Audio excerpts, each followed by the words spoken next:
এখন আমি দেখাচ্ছি কি বলে নাকচাপা গাছের কাটিং কি করে, কাটিং থেকে চারা তৈরি করবেন কি করে।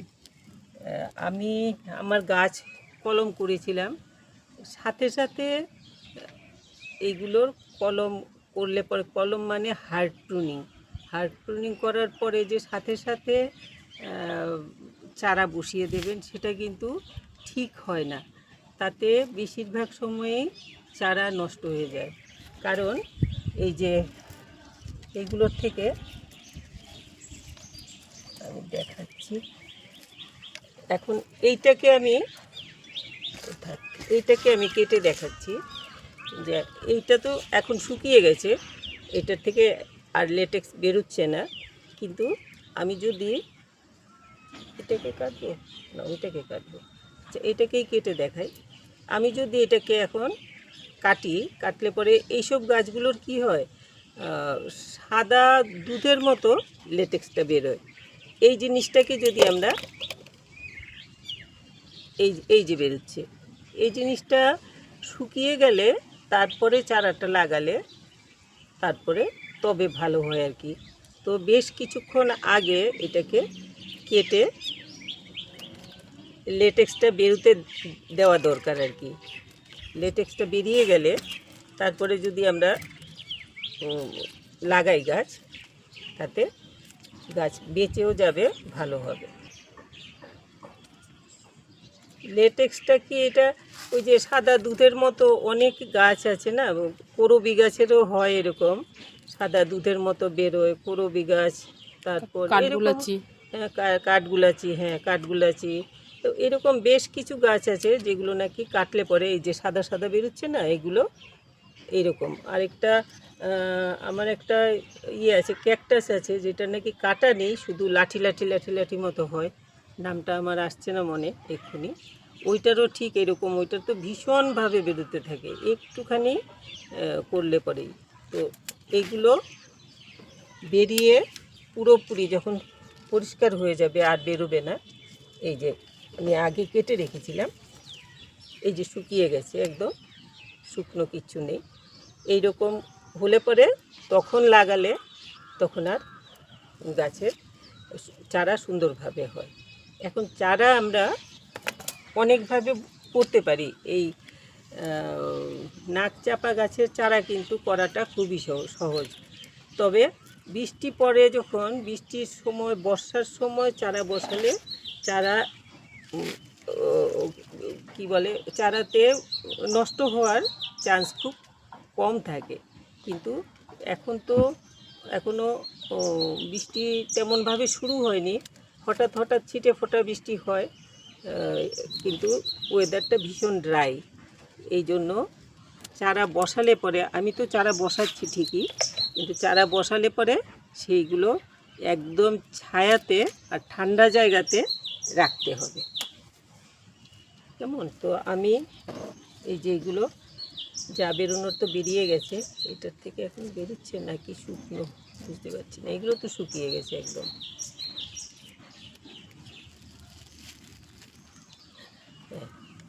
এখন এইরকম করে তারপরে আমি এগুলো লাগিয়ে দেবো আর কি। এখন নাকচাপা গাছের চারা কিন্তু অনেকভাবে করা যায়। প্লেন মাটিতে শুধু গার্ডেন সয়েল বলতে যা বোঝায়, এমনি অর্ডিনারি মাটিতে বসিয়ে রাখলে তাতেও চারা, শেকড় বেরিয়ে যায়, চারা হয়ে যায়। আবার শুধু বালিতে দিয়ে রাখলে পরেও চারা হয়ে যায়। আবার অর্ধেক বালি, অর্ধেক না 1/4 মাটি আর 1 ভাগ ওইটাতে ভার্মি কম্পোস্ট দিয়ে বসালেও হয়।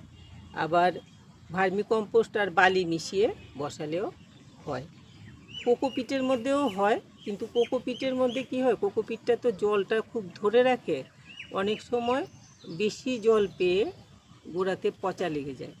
তো ওই জন্য কোকোপিটে করাটা খুব একটা সব সময় ঠিক হয় না আর কি। এতটা রয়ে সয়ে জল দেওয়া বা জল না দেওয়াটা হয়ে ওঠে না অনেক সময়। তলায় যদি বেশি সেতে বেশি ভিজা থেকে যায়, তাতে গাছের ডালে পচন ধরে, তো চারা আর তৈরি হয় না, পচে যায়, শিকড় হয়েও অনেক সময় এই জন্য পচে যায়।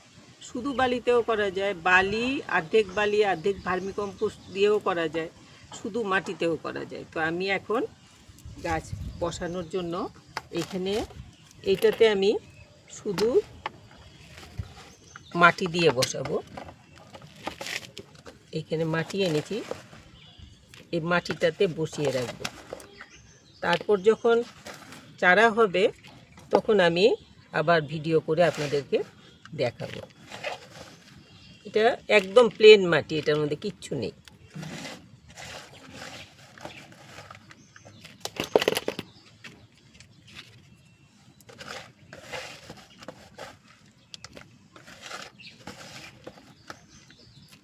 এই মাটিটার মধ্যে একটু সার মিশানো, ওই দিকটা দেবো না, আমি এই প্লেন মাটিটাতে বসিয়ে দেবো। এখন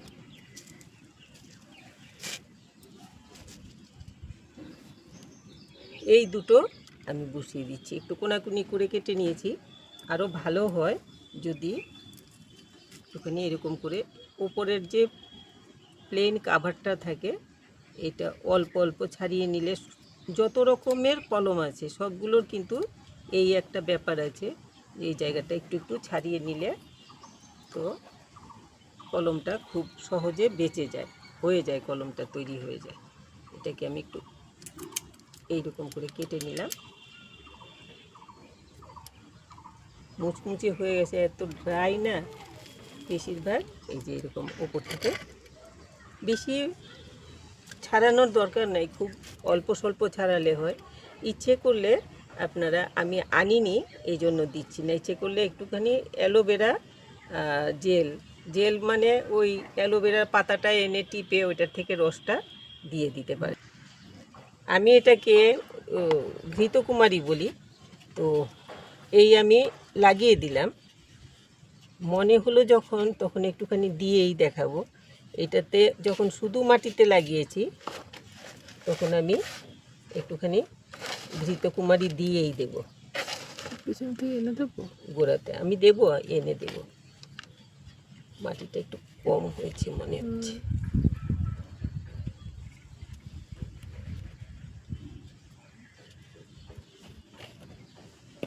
এইটাতে আমি মাটি দিয়ে বসালাম, এটাতে একটু মাটি কম হয়েছে, আর একটু মাটি নিয়ে আসি।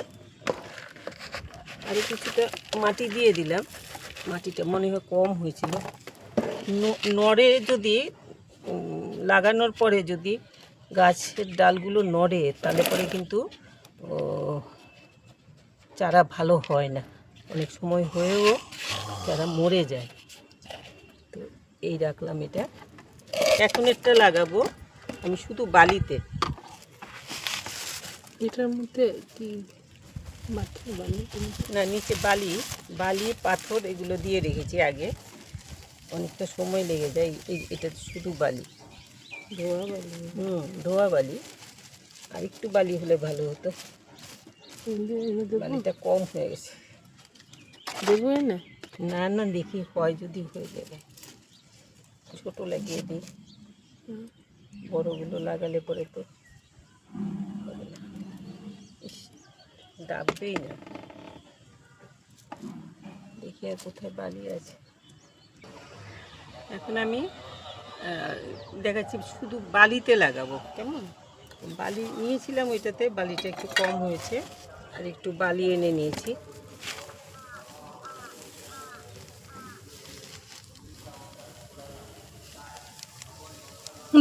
বাইরে পড়ছে একদম নদীর বালি, যে বিল্ডিংয়ের কাজ টাজ করে এই বালি পড়ে গেল অনেকক্ষণ। দেবো করে কিছু না থাকবে, আমি পরে তুলে দেবো। এটার মধ্যে আমি এখন এগুলো লাগিয়ে দেবো। ও ঘৃতকুমারী পাতাটা এনেছিলাম, ওইটাতে দেব, এটাতে দেব না। এটাতে আমি বালির মধ্যে এটা এমনি লাগাবো, একটু একটু ছাড়িয়ে লাগাবো। একটু ছাড়িয়ে দিলে গাছটা তাড়াতাড়ি ভালো হয়। এটা উল্টো করে ফেললাম নাকি? না, ঠিক আছে।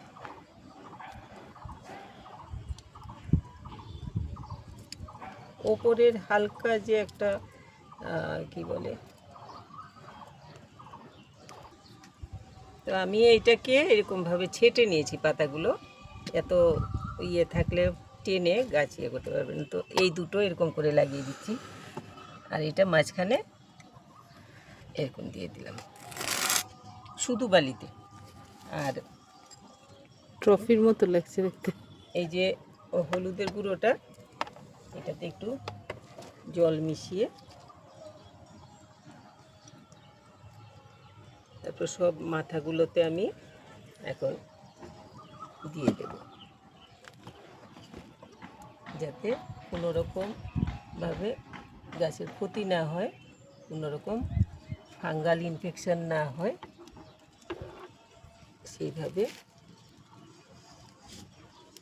দিয়ে দেবো। সব মাথাগুলো ভালো করে একদম ঢাকা দিয়ে দিতে লাগবে। এটা এইরকম হলুদের পেস্ট বানিয়েও দিতে পারেন আপনারা, বা আপনাদের কাছে যা কি বলে ফাঙ্গিসাইড, যেই ফাঙ্গিসাইড থাকে সেইটাই দিয়ে দেবেন। আমি এটা এমনি বাজারের কেনা ফাঙ্গিসাইডের বদলে আমি এগুলো দিয়ে দিচ্ছি। এগুলো দিয়ে দিলাম, পাতার মাথাগুলোতেও একটু দিয়ে দিলাম যাতে পোকা টোকাতে ডিস্টার্ব না করে। এখন আমি যেহেতু মনে হয়েছে যে একটুখানি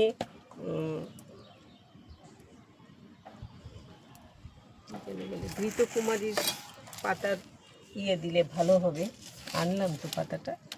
এই যে এটার থেকে যেটা আমি মাটিতে লাগিয়েছি ওইটাতে আমি দিয়ে দেখাই, এটাতেও দেওয়া যায়, অসুবিধা নেই। এই যে ভেতরের এইগুলো দেওয়ার সময় মনে রাখতে লাগবে, এটা কাটার পরে যেই রসটা বেরোয়, একটা লালচে লালচে ধরনের একটা রস বেরোয়, ওইটা বেরিয়ে যেতে দেবেন, ওইটা থাকা অবস্থায় দেবেন না, ওইটা কিন্তু ভালো না। তো এরকম করে এটাকে এরকম চেপে চেপে নিলেও হয়, আমি আঙ্গুল দিয়ে এরকম করে নিচ্ছি।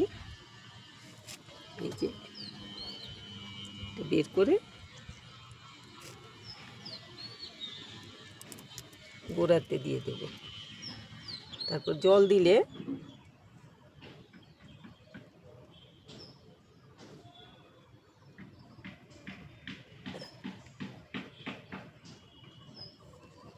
একদম গোড়াতে চলে যাবে জল দিলে।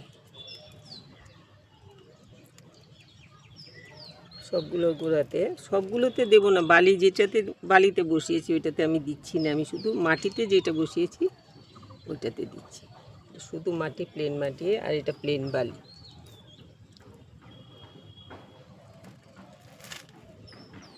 আসলে এই যেমন এটাকে আমি বসিয়েছি এরকম দিয়ে, আমি একবার তুলেই দেখাই,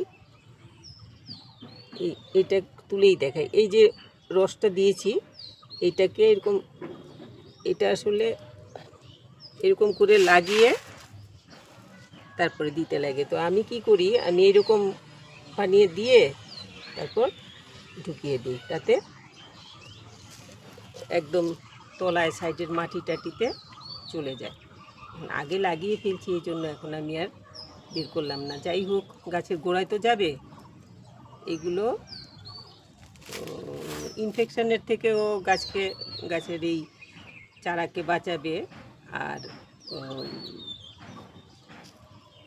কী বলে এটাকে, যে চারা তৈরি করে, এটা তো রুটিং হরমোনের কাজ করে। তো আমি জলটা এমনভাবে দেব যে এই যে আমি পেস্ট যেটা বের করেছি ঘৃতকুমারীর থেকে, অ্যালোভেরার থেকে, সেটা যাতে তলায় চলে যায়, একদম গাছের ডালগুলোর গোড়াতে চলে যায়, ওইভাবে আমি জলটা দিচ্ছি।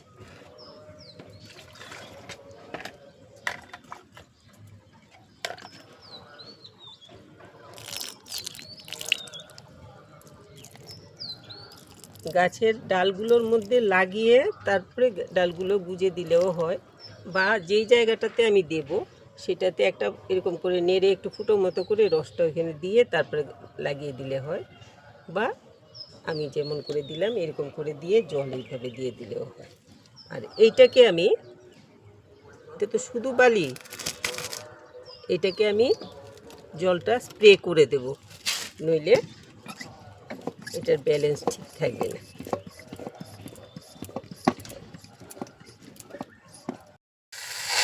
স্প্রে করে দিলে কি হয়, বালিটা সরতে পারবে না, তাতে নড়বে না আর কি। তো আমি স্প্রে করে জলটা দিয়ে দেব এরকম করে। আর এটা 1 মাস পরে এটা এখন রেখে দেবো একদম ছায়াতে রেখে দেব। 1 মাসের মধ্যে এটা চারা হয়ে যাবে সুন্দর। তো হয়ে এটা যেহেতু পুরনো গাছের ডাল, এমন আছে হয়তো এই বছরই এইটার থেকে আমি ফুল পেয়ে যেতে পারি। যদি ফুল এই বছর নাও পাই, আগামী বছর তো নিশ্চয়ই এইগুলোর থেকে আমি ফুল পাবো। এরকম করে স্প্রে করে জলটা দেবেন, তাহলে গোড়ার থেকে মাটিটা সরবে না। বালিটা তো জল দিলে একদম যেই জায়গাতে জল দেবেন সেই জায়গার থেকে বালি সরে যায়, তো যাতে না সরে সেই জন্য এরকম স্প্রে দিয়ে, যে কোনো স্প্রে দিয়ে দিলেই হয়। জলটা ডাইরেক্ট আমরা দিয়ে না দিলে ভালো, মগ দিয়ে বা ওইরকম কিছু দিয়ে না দিয়ে এরকম করে স্প্রে করে দিয়ে দিলে, বা ঝাঁঝরি থাকে ওইগুলো দিয়েও দেওয়া যায়। তো ওইগুলো দিয়ে দিলে আবার এগুলো ফাঙ্গিসাইড টাঙ্গিসাইড এগুলো ধুয়ে যায়। এই জন্য ছোটো স্প্রে দিয়ে এরকম করে ভিজিয়ে দিতে লাগবে, পুরো ভিজিয়ে দেবেন একদম। আর রোজ জল দিয়ে ভিজা রাখতে লাগবে। বালিটা যে এটা খুব লক্ষ্য রাখতে লাগবে, বালিটা খুব তাড়াতাড়ি টেনে যায়, বালি কিন্তু ভিজা থাকতে চায় না, শুকিয়ে যায়। জলটা বেরিয়ে গেলে পরে বালি চটপট শুকিয়ে যায়। তো আমাদের লক্ষ্য রাখতে লাগবে যাতে বালিটা না শুকোয়। ওইভাবে রাখতে পারলে 1 মাসের মধ্যে গাছ সুন্দর হয়ে তৈরি হয়ে যাবে। তো এই ছিল, আপনাদেরকে দেখাবো ভেবেছিলাম, বলছিলাম আমি যে চারা কিভাবে তৈরি করব আমরা, সেটা আমি ভিডিও করে দেখাবো আপনাদেরকে। নাকচাপার চারা করা খুবই সহজ, যেমন মাটিতেও করা যায়, শুধু মাটিতে করা যায়, মাটি অল্প একটু ভার্মিকম্পোস্ট, বালি আর অল্প ভার্মিকম্পোস্ট মিশিয়ে করতে পারেন, বা শুধু বালিতে করতে পারেন, বা কোকোপিটের মধ্যে করতে পারেন। অনেকভাবেই করা যায়, তবে সবচাইতে সেফ আমার মনে হয় শুধু মাটি নয় শুধু বালি, এই দুটোর মধ্যে করলে পরে সবচাইতে সেফ, সবচাইতে ভালো হয়। আমি নিজে যে সমস্ত চারা করি এইরকমভাবে কোনো চারা, কোনোটা হয়তো শুধু মাটিতে করি আর কোনোটা শুধু বালিতে করি, তাতে চারা কিন্তু মিস হয় না একটাও, সব বেঁচে যায়। তো আপনারা এইভাবে করতে পারেন, চারা খুব ভালো হয়। এই ছিল আজকে নাকচাপার চারা কিভাবে তৈরি করবেন। ছায়াতে রাখবেন, জল দেবেন যাতে জলটা বেরিয়ে যায়, জলটা জমে না থাকে সেটা লক্ষ্য রাখবেন। আর কিন্তু মাটিটা শুকোতে দেবেন না, এই কথাটা মনে রাখবেন। আর রোদে দেবেন না এক্ষুনি, গাছ আগে চারা হয়ে যায়, তারপরে আমরা রোদের কথা চিন্তা করব। তো সবাই খুব ভালো থাকবেন, এইভাবে চারা করুন, একটা গাছের থেকে অনেক গাছ হবে। আর নাকচাপা পুরো গরম, গরমকাল বর্ষাকাল পুরোটা পার করে একদম শীতের শুরুটা পর্যন্ত আপনার ছাদ বাগানকে ফুল দিয়ে ভরিয়ে রাখবেন। সবাই খুব ভালো থাকবেন।